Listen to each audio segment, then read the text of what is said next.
Mental health means that, well, I mean, first of all, it's a thing. I mean, it's just mental health. There can be good, there can be bad mental health. So it's a real thing, and it's something that I think a lot of people don't always look at as a real thing. I've struggled with anxiety for probably my whole life, but I only really recently knew that, and I think started to experience it stronger on probably as little as a few months ago. But then for me, I think most obviously it's manifested itself as being important to me in that one of my friends just recently took his life this past summer. And so then it really became real for me, and it really became painful for me, and it really became a passion of mine to talk to people about the importance of mental health.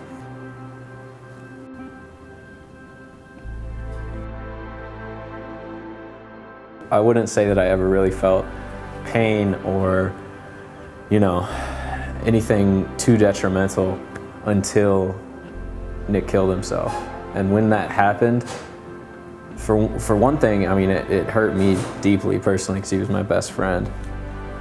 But on another level, I think I realized how literally deadly poor mental health can be.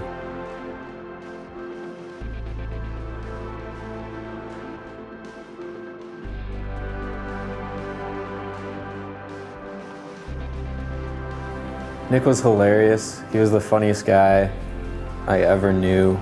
He was the wittiest person I ever knew. And he was my first friend in high school. I was a pretty weird kid, still am. But Nick was weird too, and weird in the same way. Our sense of humor was identical, and he made me laugh harder than anyone I've ever met, for sure. And I always made it my goal to make him laugh, because I knew that if I could make him laugh, then I said something really funny. Because he was hilarious, and he was super kind. He was a really strong believer.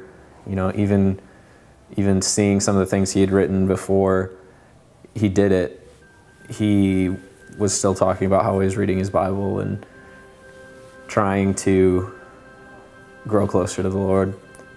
And so overall, he was just an incredible person and the funniest kid in our friend group. And he really had a heart for adventure and outdoors, and he was just this small, short, skinny ginger. But he was a great guy, and no adventure was too big for him, I'd say.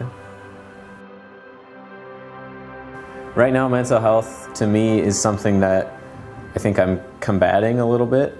It's not something that I think is in the healthiest state for me that it could be in, but it's a work in progress, and it's something that I'm doing better with. I'm currently just battling generalized anxiety and working through a lot of the sorrow that comes with losing Nick. In terms of how I would say that it should be fought and strategies that we can use to grow more awareness and also to help those that are going through something, one would just be medication is helpful. That's something that took me a while to learn, and it's something that I think I was scared of at first, and it's the thing a lot of people are scared of. But it's important, and it's helpful, and it's a gift from God as far as I'm concerned. I've started taking medication for my anxiety, and it just makes things a lot better and a lot easier to fight against that anxiety. And the other thing that I would say is that if you are struggling with mental health, you can't be afraid to ask for help, because Nick is dead because he was either too ashamed or too afraid or too far gone to ask for help or felt he was too far gone to ask for help. And you never are, and you should never be afraid or ashamed that you're sick. You wouldn't be if you had a fever or a cold or strep throat or whatever.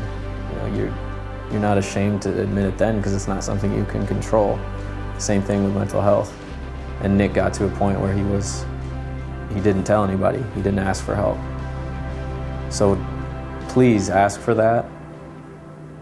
And then just to the people that are around people with mental health issues, make sure you check up on them. We knew that Nick was struggling with some things in his life, but he had told us like that he had overcome them. And we, instead of continuing to keep up with him and stay on his case, we sort of just took his word for it and stopped checking up on him. We stopped checking up on each other in the friend group. And so that's something that you have to do even if you think that they're okay. Like, talk to your closest friends today, your parents, your family. Talk to the person that you would think would be the farthest away from ever suffering from anything like this, because Nick was the last person I thought that would take his own life. So talk to the people you don't think you need to talk to, and don't be afraid to broach the issue.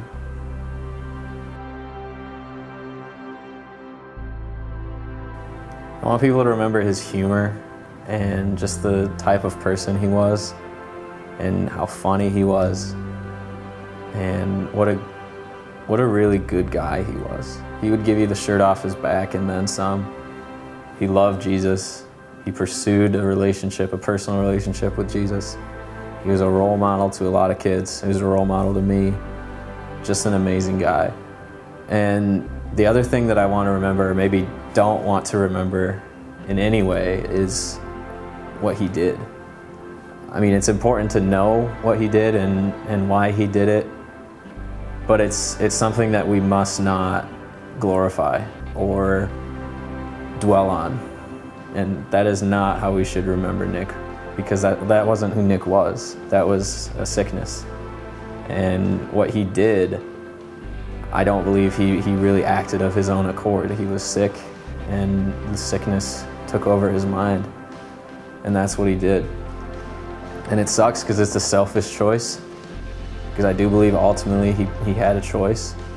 It's a selfish choice, it's a devastating choice, but that's not what we should talk about, and I don't think we should ever talk about that act and glorify it in any way. There's a song by 21 Pilots that just came out on their new album called Neon Gravestones, and it's really just all about, let's celebrate the life of somebody when this happens and not talk about or glorify how they did it, how they ended their life, why they ended their life, but talk about their life before that. And even one step further, if you're not comfortable asking your friends for, how they're doing mental health-wise,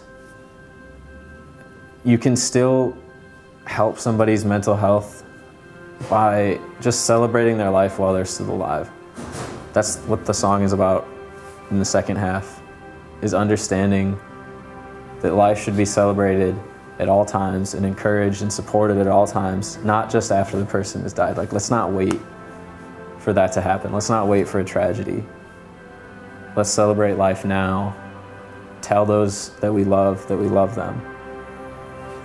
And tell them what a great life they're living. And not wait until it's too late.